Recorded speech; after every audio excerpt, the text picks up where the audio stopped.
देखो भाई, बात कर रहे हैं अभिक्रिया के वेग को प्रभावित करने वाले कारक। अभिक्रिया के वेग को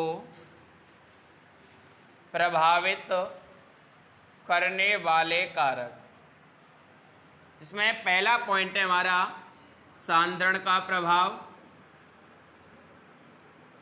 सांद्रण का प्रभाव क्या होता है भाई? जैसे जैसे किसी भी अभिक्रिया में अभिकारक की सांद्रता बढ़ेगी, सांद्रता बढ़ेगी तो अभिक्रिया का वेग भी बढ़ेगा। यानी हम कह सकते हैं कि अभिक्रिया का जो वेग होता है वो समानुपाती होता है अभिकारक के सांद्रता के। अभिकारक की सांद्रता के। देखिए ध्यान देना है हमें कि यदि अभिक्रिया की सांद्रता बढ़ेगी तो अभिक्रिया का वेग भी बढ़ेगा। ठीक है, अब बात करते हैं नंबर 2 आता है हमारा ताप का प्रभाव। ताप का अभिक्रिया पर क्या प्रभाव पड़ता है भाई? देखो, सांद्रता बढ़ने के साथ अभिक्रिया का वेग भी बढ़ता है। ठीक है, क्योंकि अधिक सांद्रता होगी, पदार्थ की मात्रा अलग होगी, तो वहां प्रभावी टक्करें भी अधिक तेजी से होंगी। और ताप का प्रभाव क्या होता है? अभिक्रिया का जो वेग होता है वो ताप के भी समानुपाती होता है। देखिए, ताप यदि बढ़ाएंगे तो अभिक्रिया के वेग में वृद्धि होगी, क्योंकि ताप से जो अभिकारक के अणु हैं उन अणुओं में पिघलना स्टार्ट हो जाएगा और उनका प्रवाह स्वतः होने लगेगा, जिससे प्रभावी टक्करें बढ़ेंगे। प्रभावी टक्करें क्या होती हैं?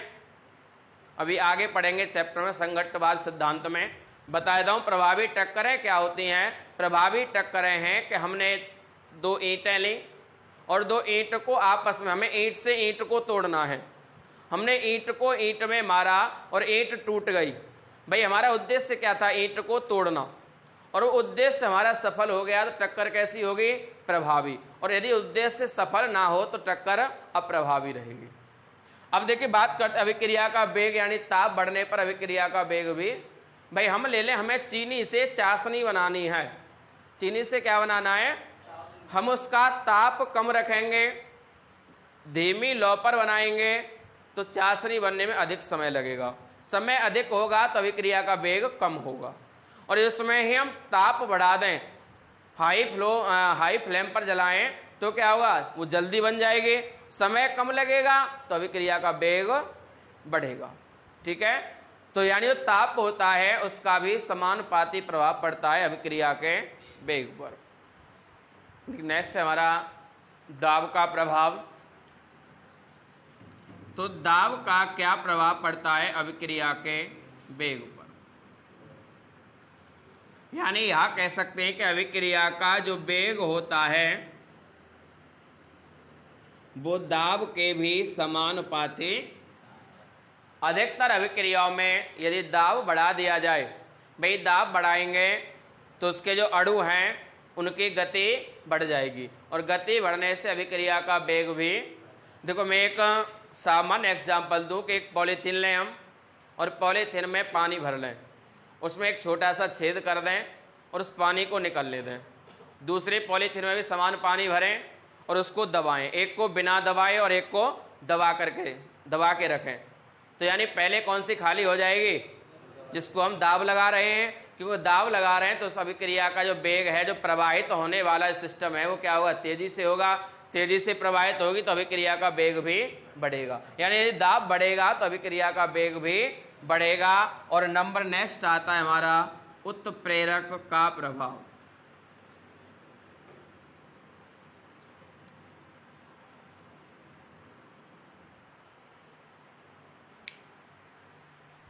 देखिए, पहले समझेंगे कि उत्प्रेरक क्या होते हैं। ऐसे पदार्थ जो किसी अभिक्रिया में सम्मिलित होकर अभिक्रिया के वेग को परिवर्तित करते हैं, उसके द्रव्यमान सांद्रता को नहीं। भाई ये पदार्थों की उपस्थिति ऐसी होती है कि जैसे उन्हें डाला जाता है उन्हें वैसे ही निकाल लिया जाता है। उनका अभिकारक या उत्पाद के द्रव्यमान पर या उसकी सांद्रता पर कोई प्रभाव नहीं पड़ता भाई। और अधिकतर अभिक्रियाओं पर जो होता है उत्प्रेरक का वो पॉजिटिव प्रभाव पड़ता है, सकारात्मक प्रभाव पड़ता है। अधिकतर उत्प्रेरक अभिक्रिया के वेग को बढ़ाते हैं। कुछ ही उत्प्रेरक ऐसे होते हैं जो अभिक्रिया के वेग को घटाते हैं। ये भी दो प्रकार के होते हैं, धनात्मक और ऋणात्मक। जो वेग को घटाते हैं वो ऋणात्मक और जो वेग को बढ़ाते हैं वो धनात्मक कहलाते हैं। तो उत्प्रेरक जो होते हैं इनकी उपस्थिति का, जैसे मैं एक सामान्य एग्जाम्पल दूं, मुझे वो सामान्य उदाहरण क्यों देते हैं कि आपने शायद लैब में गए हों या न गए हों, कोई रिएक्शन की हो या न की हो, तो वो आप वहाँ में किसी रिएक्शन का एग्जाम्पल दूं तो वो आपकी समझ में नहीं आएगा। भाई ऐसे दूध उबल रहा है, उबलते हुए दूध में वो मानो बर्तन से ऊपर निकलने वाला है, उसमें हम 4 बूंद पानी की डाल दें तो दूध नीचे बैठ जाएगा। यानी अभिक्रिया बहुत तेजी से हो रही थी, जो वेग बढ़ रहा था वो वेग क्या हो गया, कम हो गया। एक दूध से दही बन रहा है या दूध फट रहा है, उस दूध को हम सामान्य रूप से रखा छोड़ दें तो शायद 24 घंटे में फट पाएगा वो। उसमें थोड़ा सा हम बेकिंग पाउडर डाल दें आधी चम्मच।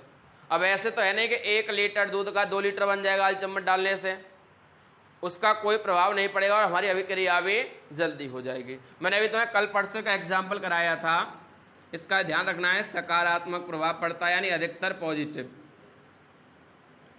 मैंने रिएक्शन कराई थी तो मैं H2 + 1/2 O2 H2O, और ये कराई थी मैंने अति मंद अभिक्रिया में, अभी पीछे कराई थी अति मंद अभिक्रिया, और इसको कंप्लीट होने में 25 से 50 वर्ष तक लग जाते हैं जल को बनने में।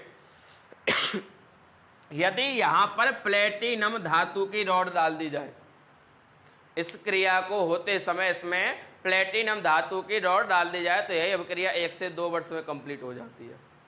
जो अभिक्रिया 25 से 50 वर्ष में कंप्लीट हो रही थी वो प्लेटिनम की रॉड डालने से लगभग 1 से 2 वर्ष में ही कंप्लीट हो जाती है। तो क्या हुआ, अभिक्रिया का वेग बढ़ गया, और जो प्लेटिनम की रॉड है उसमें घुलेगी तो है नहीं, जैसे ही जल बन जाएगा उस रॉड को अलग निकाल देंगे।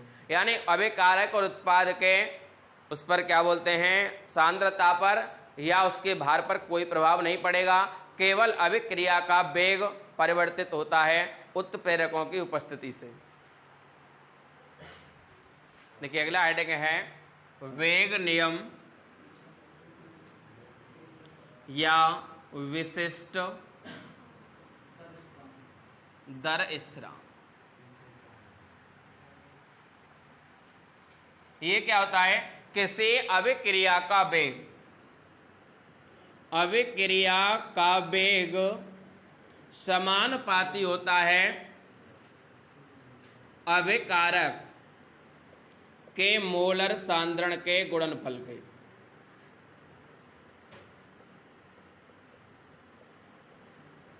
यानी अभिक्रिया का वेग अभिकारक के मोलर सांद्रण के गुणनफल के समानुपाती होता है, इसे हम वेग नियम कहते हैं। जैसे अभिक्रिया का वेग क्या होता है भाई, मानो एक अभिक्रिया हो गई Na+K(Mb) बराबर Mc+K(Nd), ये मानो एक अभिक्रिया है, ठीक है। तो अभिक्रिया में अभिकारक का मोलर सांद्रण, तो ये बन जाएगा मोलर सांद्रण, इसका क्या हो जाएगा A⁴n, और इसका क्या हो जाएगा B⁴m। और ये कह रहा है कि अभिक्रिया का वेग, तो अभिक्रिया का वेग क्या होता है dx/dt प्लस माइनस।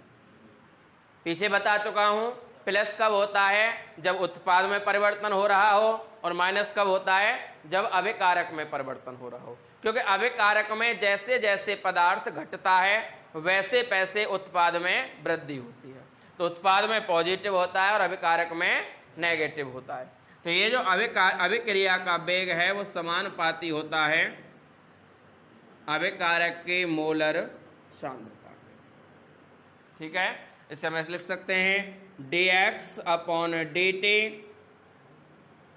बराबर k × A⁴n × B⁴, जहां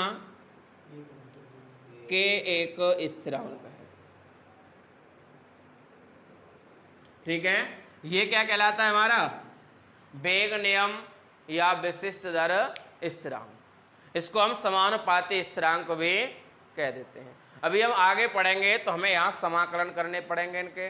जब समाकलन करना पड़ेगा तो उसे हम कहेंगे समाकलित वेग समीकरण, जो आगे पढ़ने वाले हैं। जी सर। देखिए अभिक्रिया की आणविकता, अभिक्रिया की आणविकता या अणु संख्यता।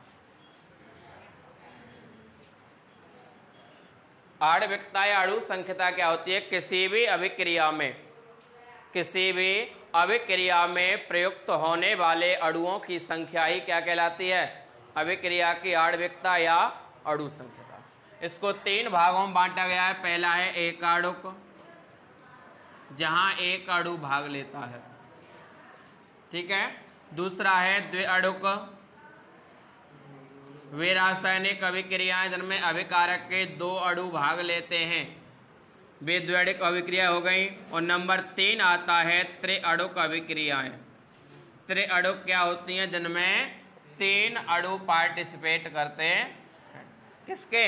अभिकारक के। ऐसी अभिक्रियाएं त्रिअणुक अभिक्रियाएं कहलाती हैं। और जब कुल संख्या को लगा दिया जाए तो उसे हम कह सकते हैं अभिक्रिया की आणविकता या अभिक्रिया की अणु संख्यता।